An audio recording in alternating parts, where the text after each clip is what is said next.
মধ্যপ্রাচ্যের ভূ রাজনৈতিক দৃশ্যপট এখন যুদ্ধ মেঘে আচ্ছন্ন। ইরান ও ইসরায়েলের মধ্যে উত্তেজনা ক্রমশ বাড়ছে, যা আঞ্চলিক সংঘাতের এক নতুন অধ্যায় উন্মোচন করেছে।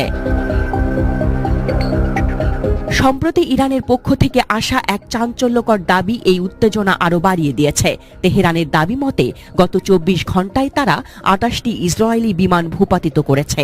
এই দাবি নিয়ে আন্তর্জাতিক মহলে ব্যাপক আলোচনা শুরু হয়েছে, যদিও ইসরায়েল এ বিষয়ে এখনো কোনো মন্তব্য করেনি। তেহরান দাবি করছে গত 24 ঘণ্টায় তারা 28টি শত্রু বিমান শনাক্ত ও প্রতিহত করেছে, যার মধ্যে ইসরায়েলি যুদ্ধ বিমান ও ড্রোন রয়েছে।